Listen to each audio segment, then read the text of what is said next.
इसके पहले एपिसोड की शुरुआत में फेंग्यू नाम की एक लड़की को दिखाया जाता है जो राज्य की सबसे अच्छी महिला एमएमए फाइटर होती है।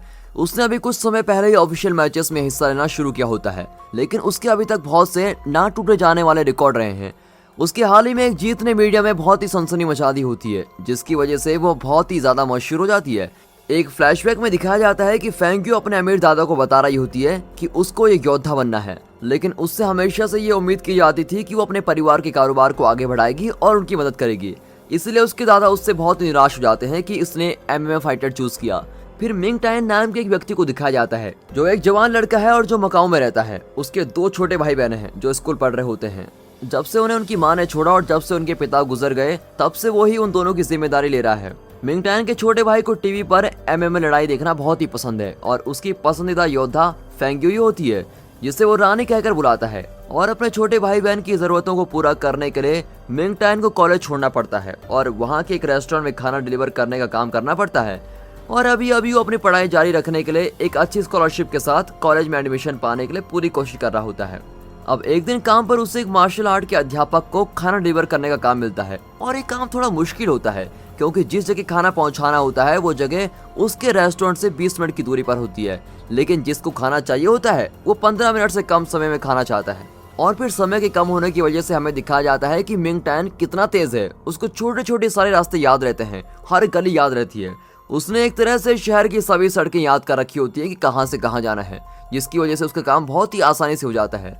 लेकिन जब वो अपनी मंजिल तक पहुंचने वाला होता है, उसको सड़क पर सामान बेचने वाले एक गरीब औरत दिखाई देती है जो अपने ठेले से गिरने वाले कुछ फलों को उठा रही होती है और अपने ठेले को रोकने की कोशिश करती है। तभी मिंग टायन उसकी मदद करने की कोशिश करता है और उसका ठेला सड़क पर आगे बढ़ रहा होता है। और तभी हमें एमएमए की योद्धा फेंग्यू को दिखाया जाता है और वो ठेले को रोकने के लिए उस पर एक लात मारती है, जिससे वो रुक जाता है। लेकिन इससे अच्छा होने की जगह बुरा हो जाता है।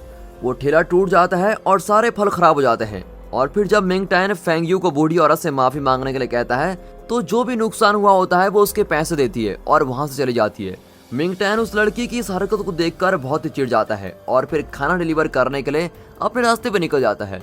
फिर फेंग्यू अपने पुराने मार्शल आर्ट टीचर के पास जाती है और उनसे मदद मांगती है। उसके परिवार वाले उस पर एमएमए छोड़ने के लिए दबाव डाल रहे होते हैं और वो उसे अपना कारोबार में शामिल करना चाहते हैं। और फिर कुछ देर सोचने के बाद वो फैसला करते हैं। फेंग्यू फैसला करती है कि वो अपने लड़ने के करियर को जारी रखेगी, जबकि यहाँ दिखाते हैं तो मिंग टायन अपनी पढ़ाई के लिए दूसरे राज्य में जाने का फैसला करता है। मिंग टायन का मालिक बहुत ही अच्छा आदमी होता है जो उसकी दूसरे राज्य में जाने में मदद करता है और मिंग टायन जिस जगह जा रहा होता है उसका मालिक उसे वहाँ एक डिलीवरी बॉय का काम भी दिला देता है। यहाँ तक वो उसको कुछ पैसे देकर उसकी जरूरत का सामान भी दिला देता है।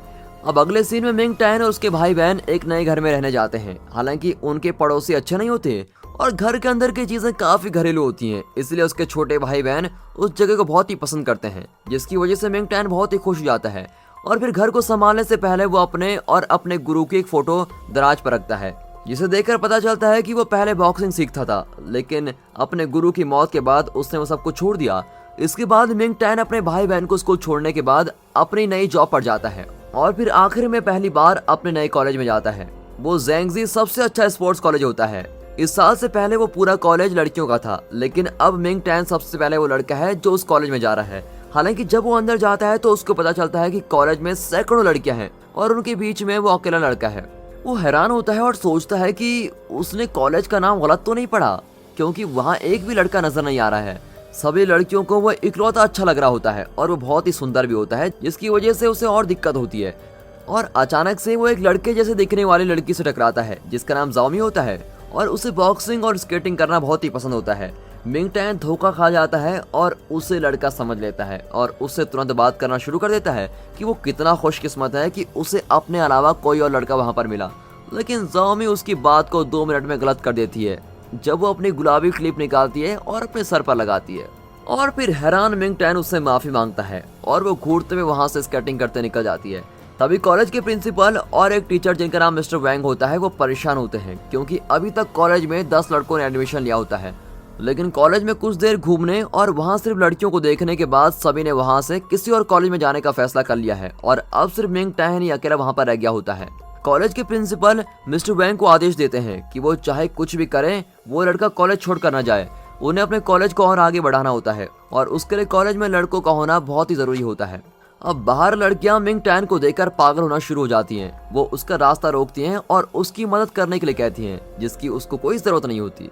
एक लड़की और जाओमी में सिर्फ इस चीज के पीछे बहस हो जाती है कि उनमें से कौन मिंग टैन को प्रिंसिपल के ऑफिस ले जाएगा, और उनकी बहस तभी खत्म होती है जब वो वहाँ थोड़ी चालाकी दिखाता है और वहाँ से भाग जाता है। वो कॉलेज में इधर उधर घूम रहा होता है, तभी उसके सामने फेंग्यू आ जाती है और वो अचानक उसे मकाओ की अजीब सी लड़की के रूप में पहचान लेता है। वो गलती से अपने बैग से उसका हाथ काट देती है और माफी मांगने की जगह उसके हाथ पर पट्टी बंधवाने के लिए उसको पैसे देती है। मिंग टैन उसके इस बर्ताव से बहुत गुस्सा होता है और वो उसे कहता है कि वो उससे माफी मांगे, लेकिन उस लड़की के लिए माफी से बढ़कर पैसे होते हैं। और वहाँ से जाने से पहले मिंग टैन उसको सनकी कहता है, जिसकी वजह से फेंग्यू को अपने बचपन की याद आ जाती है। अब एक फ्लैशबैक में हमको दिखाया जाता है कि फेंग्यू ने उस ठेले को लात एक छोटी लड़की को बचाने के लिए मारी थी, जो उसके सामने सड़क को पार कर रही थी। उसके इरादे नेक होते हैं, लेकिन इस वजह से सड़क पर सामान बेचने वाली बूढ़ी औरत को बहुत ही नुकसान होता है। अब क्लास में मिंग टैन कई लड़कियों के बीच बैठा होता है और ये साफ होता है कि इस चीज से उसको परेशानी होती है। भले ही वो ऐसी कोई हरकतें नहीं करता जिससे क्लास का ध्यान उसकी ओर जाए, पर फिर भी सारी लड़कियां उसको घूर रही होती हैं। इसी दौरान जाओमी और फेंग्यू कॉलेज की बॉक्सिंग क्लब में एक साथ ट्रेनिंग कर रहे होते हैं और इससे पता चलता है कि वो दोनों बहुत ही अच्छे दोस्त हैं जो बॉक्सिंग को बहुत ही पसंद करते हैं। जाओमी देखती है कि फेंग्यू थोड़ा परेशान लग रही है, इसलिए वो उससे पूछती है क्या हुआ है, और फेंग्यू बताती है कि नए लड़के की कई बातों की वजह से वो अपने व्यवहार के बारे में सोचने पर मजबूर हो गई है। अब अगले सीन में वो अपने घर पर होती है और मिंग टैन के बारे में सोच रही होती है। तभी एक बार फिर से फ्लैशबैक में दिखाते हैं कि जब वो छोटी थी उसके माता पिता ये नहीं मानते थे कि वो एक लड़की है और उन्हें हमेशा से ही लड़का चाहिए था। इसलिए जब वो पैदा हुई उन्होंने उसके साथ ऐसा बर्ताव किया जैसा कि वो एक लड़का है, और यहाँ तक कि उसे अपने बाल बढ़ाने और लड़कियों जैसे कपड़े पहनने भी नहीं दिए। और तब उसके भोले दिमाग ने ये बात नहीं समझी कि वो एक लड़की है, और जब उसके छोटे भाई ने जन्म लिया उसके बाद ही उसके माता पिता ने उसको लड़कियों जैसा रहने दिया। वो उस समय बहुत ही खुश हुई थी कि अब वो लड़कियों की तरह जी सकती है, इसीलिए वो उस लड़के के पास एक तोहफा लेकर गई थी जिसको वो पसंद करती थी। लेकिन उसके सभी दोस्तों ने आज तक ये सोचा था कि वो तो एक लड़का है, इसलिए वो उसको पागल बुलाने लग जाते हैं। और ये घटना उसको हमेशा बहुत ही परेशान करती रहती है, जिसकी वजह से उसे अभी भी ये पहचानने में दिक्कत होती है कि वो लड़का है या लड़की। इसी दौरान मिंग टैन के घर पर उसका छोटा भाई नींद से अपने बिस्तर में उठता है और हवा में मुक्का मारने लगता है। मिंग टैन उसकी इस बात पर हंसता है और तभी उसको याद आता है कि जिस लड़की के साथ उसकी बहस हुई थी उस लड़की को उसका छोटा भाई बहुत ही पसंद करता है। वो फिर सोचता है कि फेंग्यू की आंखें उसकी माँ की आंखों जैसी है, जिसकी वजह से उसको और भी गुस्सा आता है। अब उसी दिन कॉलेज में मिंग टैन को लगातार लड़कियां बहुत ही परेशान करती हैं, जिसकी वजह से उसका पढ़ाई पर ध्यान नहीं लगता। दूसरी ओर मिस्टर वैंग और प्रिंसिपल बहुत ही खुश होते हैं कि वो कॉलेज में रुकने के लिए मान गया है, लेकिन मिंग टैन दूसरे कॉलेज में जाने की सोच रहा होता है, चाहे वो थोड़ी कम स्कॉलरशिप ही क्यों ना दें। अब इस कॉलेज की ये खासियत होती है कि उसमें अलग अलग स्पोर्ट्स क्लब होते हैं और यहाँ के ज्यादातर विद्यार्थी पढ़ाई से ज्यादा वक्त क्लब में बिताते हैं। क्लब में उनकी योग्यता और उनकी स्किल्स को बेहतर किया जाता है और वो अपनी योग्यता को अंतर्राष्ट्रीय स्तर पर दिखा सकते हैं। कुछ लड़कियां बॉक्सिंग करती है, कुछ टेक्वांडो, कुछ जिम्नास्ट, और फेंग्यू और जाओमी बॉक्सिंग क्लब में होते हैं। सभी नए विद्यार्थियों को क्लब का दौरा करने के लिए कहा जाता है ताकि उन्हें जो क्लब पसंद आए उसमें वो शामिल हो जाएं। मिंग टैन बॉक्सिंग क्लब में जाता है और जाओमी और फेंग्यू को लड़ते हुए देखता है। वो फेंग्यू के लड़ने के तरीकों को देखकर बिल्कुल ही हैरान जाता है और उसके लड़ने का तरीका बिल्कुल उसके गुरु की तरह होता है। वो मान लेता है कि शायद उसने भी उसके गुरु से बॉक्सिंग सीखी होगी, लेकिन फिर वो इस बात को नहीं सोचता। लड़कियां मिंग टैन को उनके क्लब में शामिल करने के लिए जबरदस्ती करती है और एक दूसरे से लड़ने लग जाती हैं। अब उनसे छुटकारा पाने के लिए मिंग टैन उस क्लब में शामिल नहीं होता जो उसको पसंद होता है और वो स्विमिंग क्लब में शामिल हो जाता है जिसमें बहुत ही कम लोग होते हैं। वो बड़े ही आत्मविश्वास के साथ पूल में जाता है और टीचर के आने का इंतजार करते हुए पूल में छलांग लगाने लगता है, लेकिन अजीब तरीके से पूल में बहुत सी मछलियां आ जाती हैं। एक औरत उसको बताती है कि इस क्लब में कम लोगों के होने की वजह से स्विमिंग क्लब को बंद कर दिया गया था और स्विमिंग पूल अब एक मछलियों के पूल में बदल गया है। और अब मिंग टैन थोड़ा निराश होता है और वो कॉलेज बदलने का फैसला करता है, चाहे उसे वहाँ ज्यादा पैसे क्यों ना देना पड़े। वो ये बात बताने के लिए मिस्टर वैंग के पास जाता है, जो उससे भीख मांगता है कि वो कॉलेज में रुक जाए प्लीज। यहाँ तक कि वो मिंग टैन की एक तस्वीर खींचते हैं ताकि जो वो लड़कियों के लिए हॉल के नीचे बाथरूम बना रहे हैं उसके आगे लगा सकें, लेकिन मिंग टैन इससे भी खुश नहीं होता। उसके बार बार प्रार्थना करने से मिस्टर वैंग उसे बताते हैं कि दूसरे कॉलेज में जाने का तरीका बहुत ही आसान है, उसे सिर्फ एक फॉर्म भरना है और कॉलेज के फिलिंग बॉक्स में डालना है। मिंग टैन वैसा ही करता है जैसे उसको बताया जाता है, लेकिन उसके सामने एक परेशानी आ जाती है। जब वो उस फॉर्म को डालने जा रहा होता है तो औरतों का एक झुंड जो कॉलेज से सबसे पहले पास हुआ होता है वो उसको रोकने के लिए उसके सामने आ जाती है और उन्हें कॉलेज के प्रिंसिपल ने भेजा होता है ताकि मिंग टैन फिलिंग बॉक्स तक न पहुंच पाए। वो औरतें उसको बहुत ही आसानी से हरा देती हैं और वापस उसको मिस्टर बैंक के पास भेज देती हैं। वो उसे दूसरे कॉलेज में जाने के लिए मना कर देते हैं और उसके सामने पहले से बेहतर प्रस्ताव रखते हैं।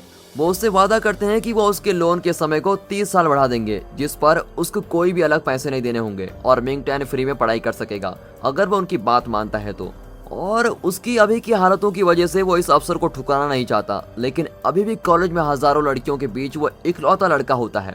और फिर आखिरकार वो उनकी बात मान जाता है। अब बाद में मिंग टैन बाथरूम में कपड़े बदलने जाता है, लेकिन उसे पता चलता है कि वो गलती से लड़कियों के बाथरूम में चला गया है और तभी उसके सामने बिना कपड़ों के फेंग्यू आ जाती है, जो उसको लात मारकर जमीन पर गिरा देती है। अब इसके बाद जाओमी, फेंग्यू और टेक्वांडो क्लास के उनके दुश्मन आइसक्रीम की दुकान पर होते हैं और बड़ी बहस कर रहे होते हैं कि स्ट्रॉबेरी स्वाद का आखिरी स्कूप कौन लेगा। अब इसी दौरान दिखाते हैं तो मिंग टैन खाना देने जा रहा होता है, जब उसको देखता है कि कुछ लड़के एक छोटे बच्चे को सड़क पर परेशान कर रहे होते हैं। वो लड़के की वहां से भागने में मदद करता है, लेकिन बदले में वो लड़के उसको पकड़ लेते हैं। वो उसको एक खुले मैदान में लेके जाते हैं और उसको धमकाने लगते हैं। तभी वहां वो लड़की आ जाती है। पहले तो वो इस समस्या को बातों से सुलझाने की कोशिश करती हैं, लेकिन जब वो हाथापाई पर उतर आते हैं तो लड़ाई शुरू हो जाती है और एक लंबी और मनोरंजक लड़ाई के बाद लड़कियां और मिंग टैन उनको वहां से भगा देते हैं। मिंग टैन उनका बहुत ही एहसानमंद होता है और इस हादसे के बाद वो सब बड़े अच्छे दोस्त बन जाते हैं। उन लड़कियों की वजह से कॉलेज की जिंदगी उसके लिए अब इतनी बुरी नहीं रहती। भले ही इस रास्ते में उसको समस्याओं का सामना करना पड़े, वो अपना सफर ना खत्म करने का फैसला करता है और जैंगजी कॉलेज में ही रुकने का फैसला करता है। और दोस्तों, इसी के साथ ये पहला एपिसोड यहाँ पर खत्म होता है। दोस्तों, अगर आप इसके आगे के एपिसोड्स को देखना चाहते हैं तो प्लीज कमेंट्स करके बताइए कि आपको इसके आगे के एपिसोड्स देख रहे हैं, और अगर आप ज्यादा लोग कमेंट्स करेंगे तो हम इसके अगले एपिसोड जरूर डालेंगे। तब तक के लिए goodbye, thanks and peace and fun.